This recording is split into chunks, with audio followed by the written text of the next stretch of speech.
मनुष्य है ना हम, भय तो लगेगा ही। भय धन हानि का हो या मान हानि का, आप भय को बुरा समझते हैं ना। भय हानिकारक हो सकता है, परंतु लाभदायक भी।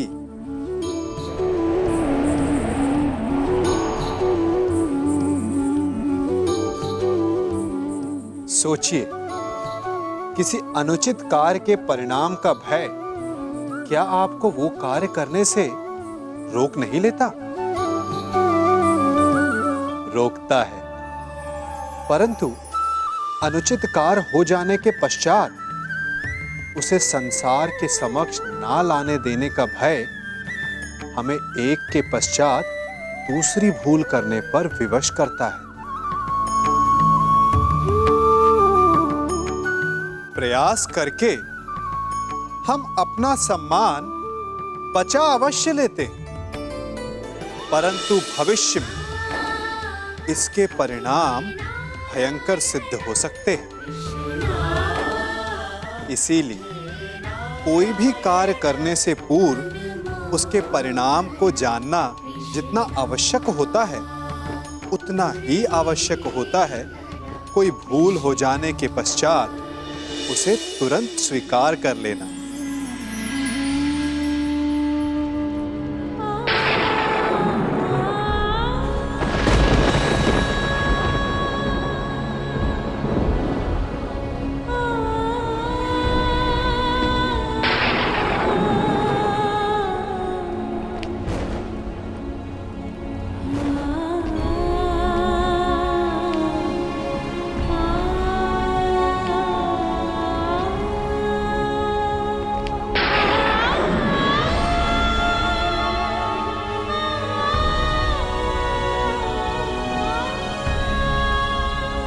क्या हुआ बुआ?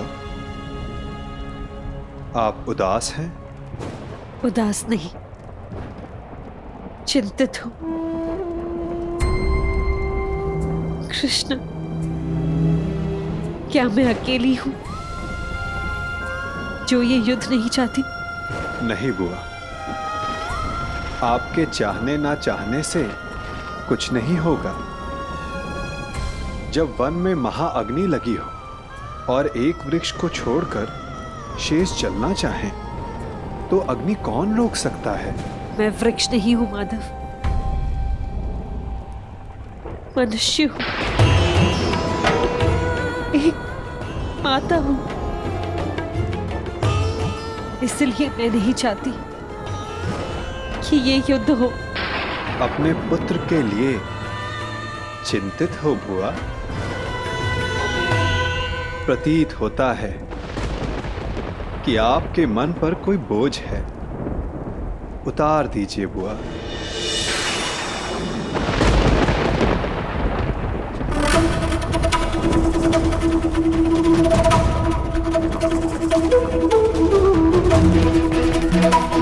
मैं अपने दोनों पुत्रों के लिए चिंतित हूं।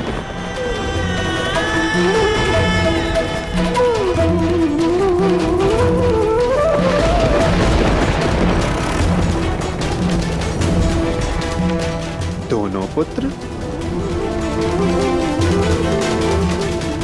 परंतु युद्ध तो केवल अर्जुन कर रहा है ना? अर्जुन के जीवन के साथ साथ मैं कर्ण के जीवन के लिए भी चिंतित हूं। कर्ण मेरा पुत्र है।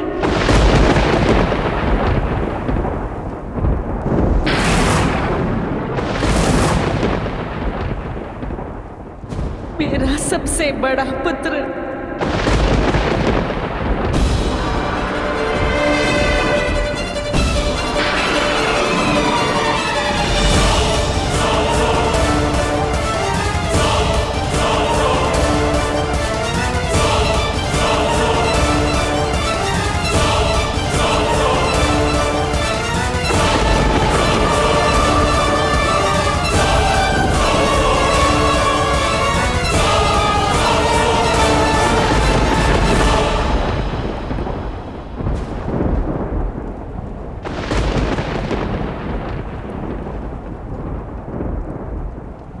पुत्र।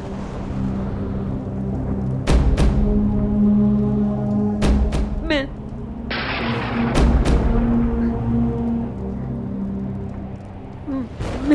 अभी उचित समय नहीं है बुआ।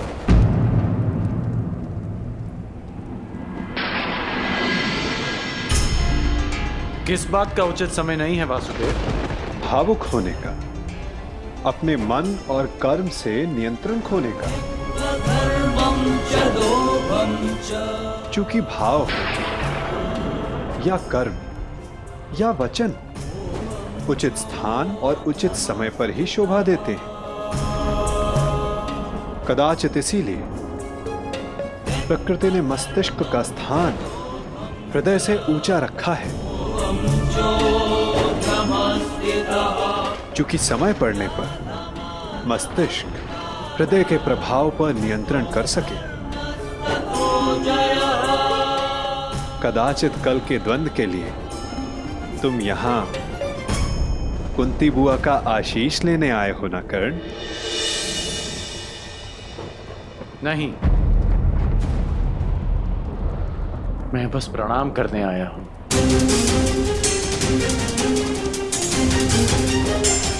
प्रणाम करोगे, आशीष नहीं लोगे?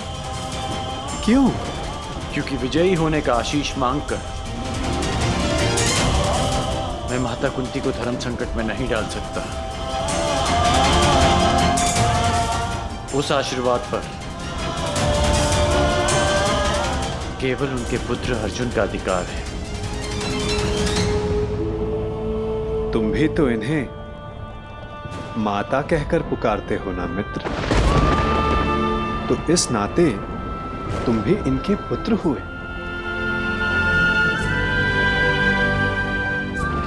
आशीर्वाद पर अधिकार तुम्हारा भी उतना ही है जितना अर्जुन का।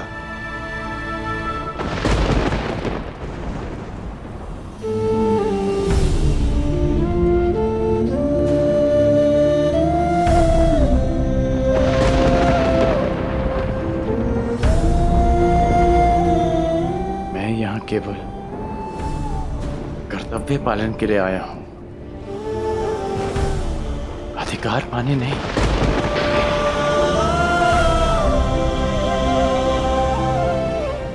जैसा मैंने अभी कहा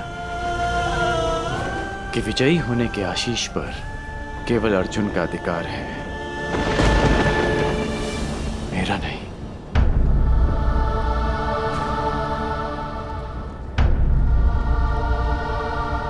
एक माता के लिए उसके पुत्र के विजय होने से अधिक उसका जीवित होना महत्वपूर्ण है।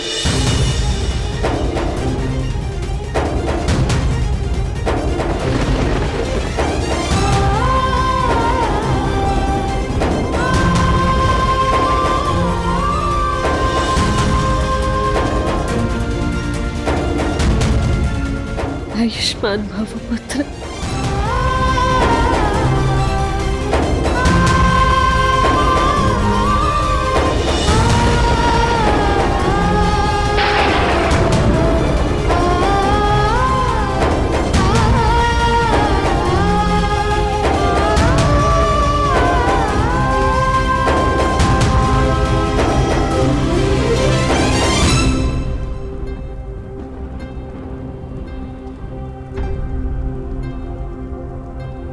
सत्य सम्मुख आएगा बुआ, परंतु उचित समय उचित स्थान पर।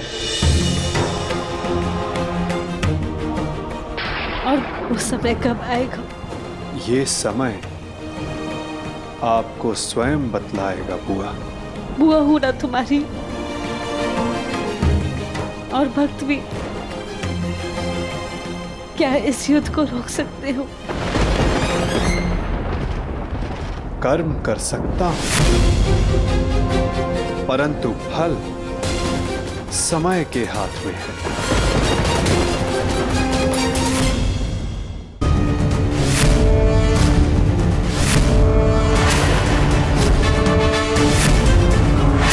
न्यायानाम् अधिकाराणां प्राप्त्यर्थं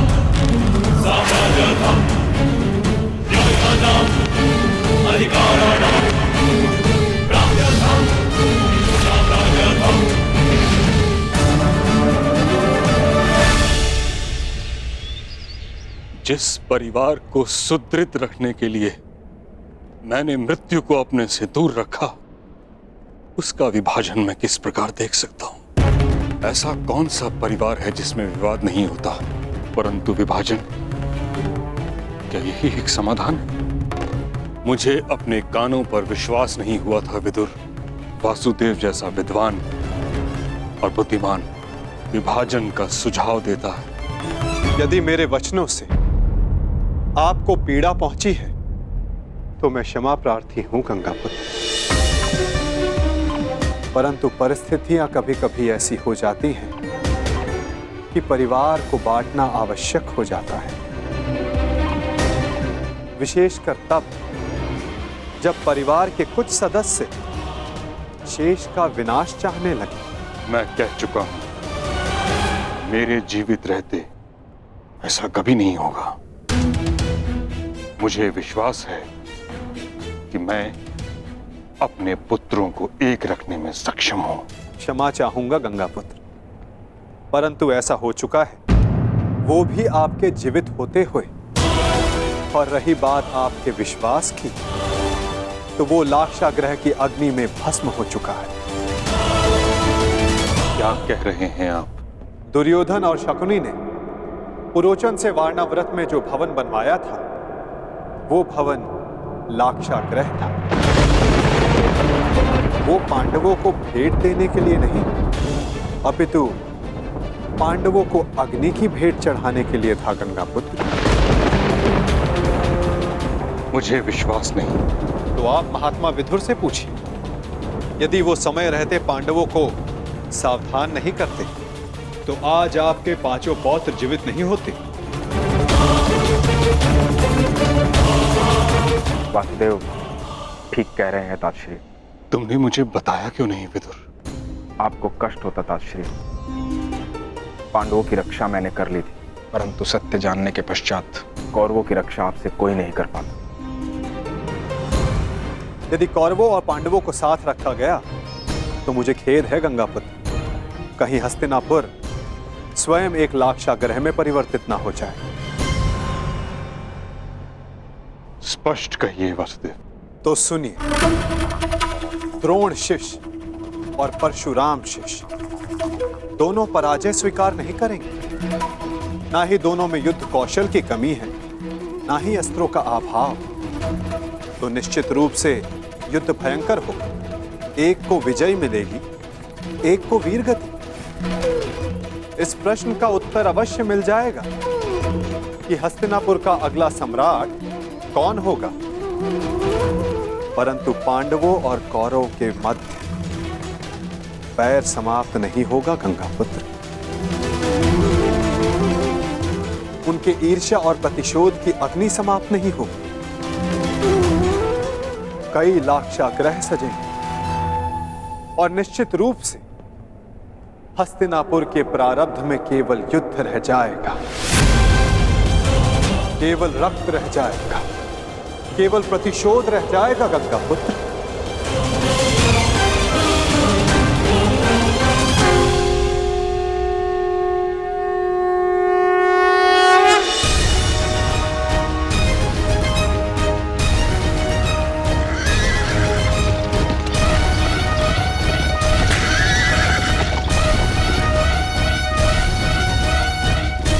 दो योद्धा युद्ध के लिए प्रस्थान कर रहे हैं और संभवतः उनमें से एक ही लौट पाए। निर्णय आपका है गंगापुत्र।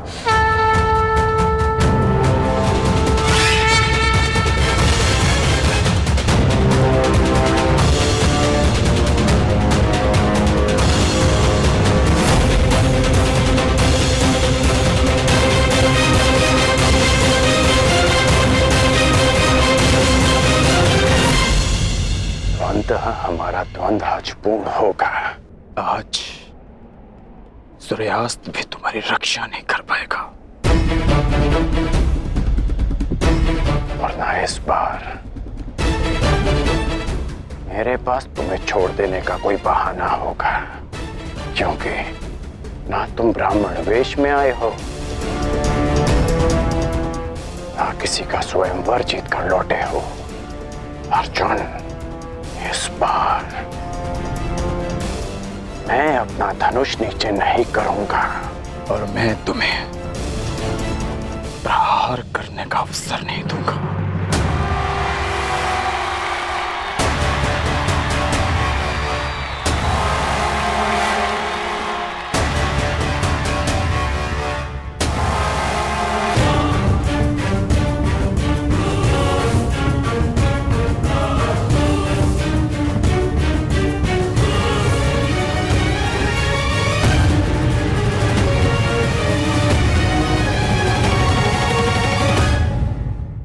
कर्ण और अर्जुन द्वंद्व के लिए प्रस्तुत है महाराज। द्वंद्व प्रारंभ किया जाए ताज।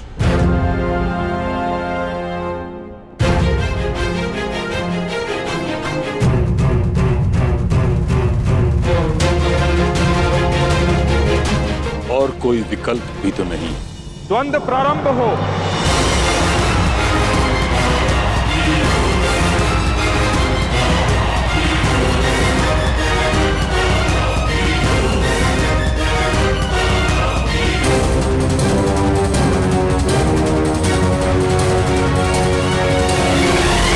ये द्वंद्व नहीं, तुम्हारा सौभाग्य प्रारंभ हो रहा है मेरे होने वाले सम्राट। हाँ मामाश्री।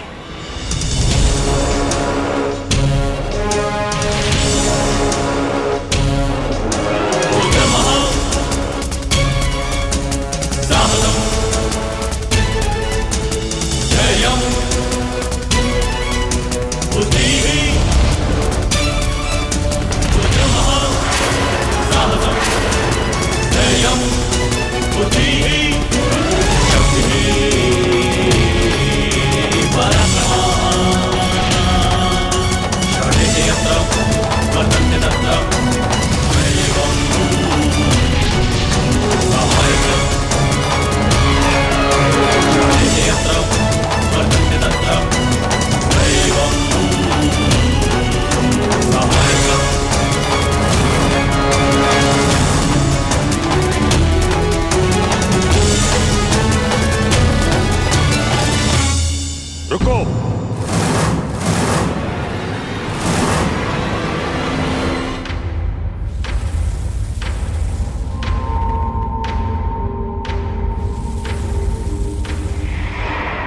क्या हुआ ताज?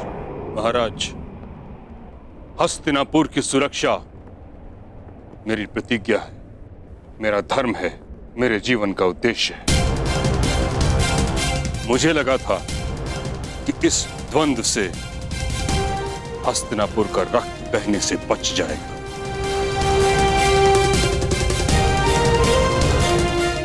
परंतु अब मुझे प्रतीत होता है कि यह द्वंद्व हस्तिनापुर के हित में नहीं।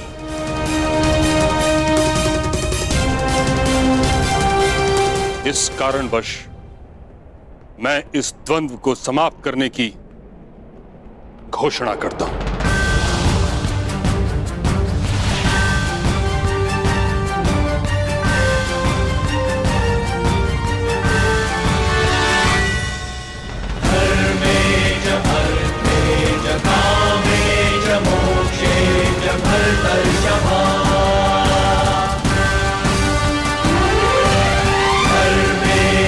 क्योंकि आज अंगराज की विजय हो या अर्जुन की,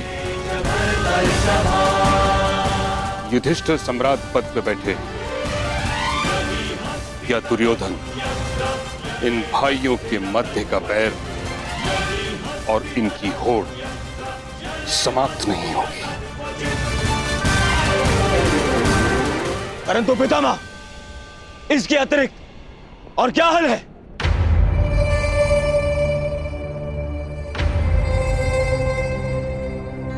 विभाजन, विभाजन, विभाजन।